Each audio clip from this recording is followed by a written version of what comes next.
করেছিলাম হচ্ছে শিং মাছের ডিম বোনা। তো এই রেসিপিটা আপনারা ট্রাই করেছেন কিনা জানি না, তবে ফার্স্ট টাইম আমি রান্না করলাম। তো এখানে পরিমাণ মতো বেশি কিছুই পেঁয়াজ কুচি এবং কাঁচামরিচ কুচি দিয়েছি। এই রান্নাটার মধ্যে কিন্তু কাঁচামরিচের পরিমাণটা একটু বেশি দিতে হবে। এরপরে দিয়ে দিলাম পরিমাণ মতো লবণ, যেন পেঁয়াজটা খুব তাড়াতাড়ি ভাজা হয়ে যায়। তো এখানে হচ্ছে আমি লবণটাও দিয়ে ভালো মতো পেঁয়াজটাকে একটু ফ্রাই করে নিব। তো বললামই তো যে এই রেসিপিটা কেউ ট্রাই করেছেন কিনা, আর আমি তো ফার্স্ট টাইমই ট্রাই করছি। তো যাই হোক, পেঁয়াজটা ভাজা হয়ে গেলে পরিমাণ মতো হলুদের গুঁড়া এবং পরিমাণ মতো শুকনো মরিচের গুঁড়া দিয়ে মশলাকে একটু ভাজা ভাজা করে নিব। মানে পেঁয়াজটা অলরেডি কিন্তু ভাজা হয়ে গিয়েছে, আর একটু ভাজা ভাজা করলে হয়ে যাবে। এবং হালকা একটু জলও দিয়ে দিলাম যেন মশলাটা পুড়ে না যায়।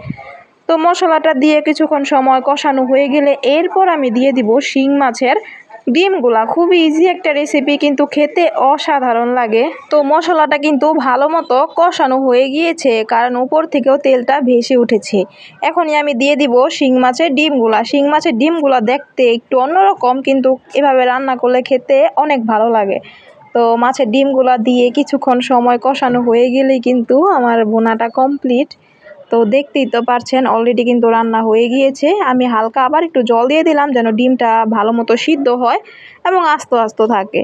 তো পরিমাণ মতো একটু জল দিয়ে চুলার হিটটাকে আমি মিডিয়াম টু হাই ফ্লেমে রেখে কিছুক্ষণ সময় রান্না করলে কিন্তু কমপ্লিট হয়ে যাবে। আর একটু ভুনা ভুনা এই রান্নাটা হয়। অলরেডি কিন্তু রান্না হয়ে গিয়েছে, শুকিয়ে গিয়েছে, একেবারে ভুনা ভুনাও হয়ে গিয়েছে। এখনই নামিয়ে নিলাম, খুব অনেক বেশি টেস্ট হয়েছিল।